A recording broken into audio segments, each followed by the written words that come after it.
आज गाजीपुर बॉर्डर का 82 दिन है जी और आप आज अनशन पे बैठे हैं। जी सर। सरकार तक अपने मन की बात बताएं कि जिस तरीके से लंबे समय से ये आंदोलन चल रहा है, कहीं ना कहीं सरकार जल्द इस पर एक्शन ले और आपके हित की बात करे और ये समाधान करे। देखो जी, हम लोग जो बैठे हैं, जितने भी किसान बैठे हैं सारे बॉर्डरों पे, गाजीपुर बॉर्डर पे भी हम लोग इसीलिए बैठे हैं कि हम लोगों की बात सुनी जाए। जो हमारी जायज़ मांग है, तीनों कानून रद्द करके और खरीद गारंटी कानून हमको दे के घर को भेजा जाए। तो आपको लगता है कि सरकार नज़रअंदाज कर रही है, क्योंकि एक लंबा समय हो चुका है? बिल्कुल नज़रअंदाज कर रही है जी। सरकार का कोई इरादा साफ नहीं, नीयत साफ नहीं कि जो कि किसानों से वार्ता ही बंद कर दी। ये तो इस बात से तो हमें सरकार की नीति पे खुला शक्का होने लगा कि किसानों से जो वार्ता बंद की है उससे उसकी नीयत साफ नहीं, और उसके बाद वार्ता भी बंद कर दी। जो 2 लेन की हमारी सड़क जनता के लिए खुली थी, उसको भी, जो दिल्ली आने जाने वालों को कोई दिक्कत नहीं थी, उसको भी कील कांटों से बंद कर दिया। ये तो सरकार बात भी बंद कर रही है, रास्ते भी बंद कर रही है। सरकार की ना नीयत सही है ना नीति सही है। गर्मी आ रही है, कड़ाके की गर्मी है, सड़ी गर्मी का सामना करना पड़ेगा आपको।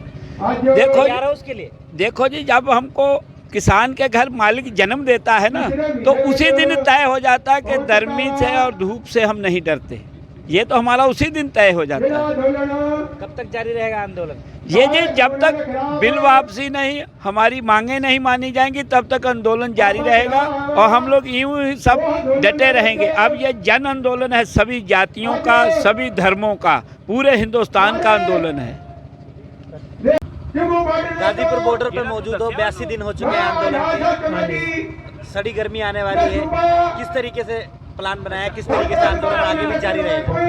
किसान के लिए गर्मी से कोई ज़्यादा दिक्कत नहीं है। किसान हमेशा गर्मी में ही रहता है, तो गर्मी की तो तकलीफ तो है ही हर इंसान को, लेकिन गर्मी झेलने के लिए तैयार है। और जब तक ये हमारे काले कानूनों को वापस नहीं करते हैं, तब तक डटे रहने की उम्मीद रखते हैं इस तरह से।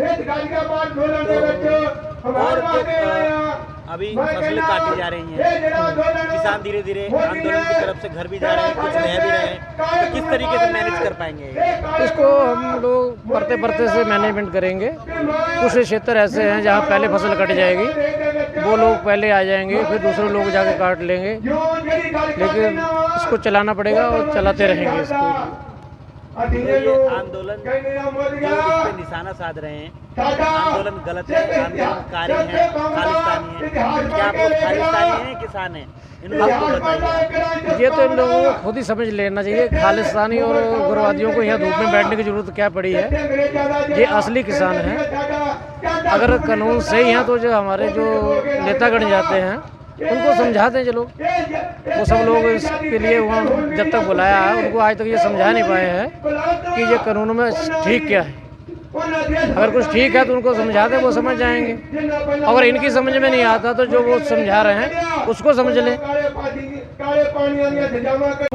गाजीपुर बॉर्डर पर अनशन पे आप 24 घंटे के लिए बैठे हैं, अपने मन के विचार रखें जिससे सरकार तक आपका संदेश जाए। हमारे मन के विचार तो देखो जी, ये हैं, हमारी बात होती रहती है पत्रकारों से कि जो ये कृषि के तीनों काले कानून हैं, ये सरकार वापस ले। इसमें सरकार की भी इज्जत रहेगी, सरकार की कोई बात खराब नहीं होगी, तो किसानों की भी इज्जत रहेगी।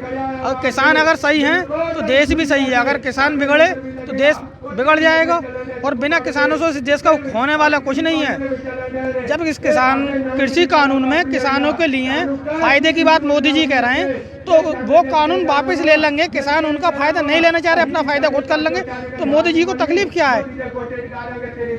किसान जो है वो लंबे समय तक 82 दिन हो चुके हैं यहाँ बने हुए हैं। नहीं, ये तो कितना लंबे समय तक टिकने का रहेगा? ये तो जब तक कानून वापस नहीं होगा तब तक ये आंदोलन चलेगा, और आंदोलन की कोई तय सीमा नहीं है।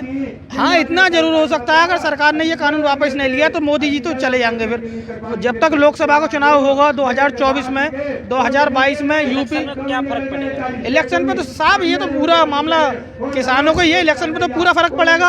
अब तक ये जातिवाद पे बोलते थे, अब तो सारी मुट्ठी एक ही हो गई, जातिवाद ही खत्म हो गई, किसान सब एक हो गया, सभी धर्म एक हो गए। तो मोदी जी अगर ये बात मान लेंगे तो फिर वो राजनीति अलग होगी, राजनीति से कोई मतलब नहीं है। फिर बाकी चुनाव किस दिशा में जाएगा वो बात की बात रही। अगर ये कानून वापस नहीं करेंगे तो चुनाव बीजेपी के हाथ से जाएगा।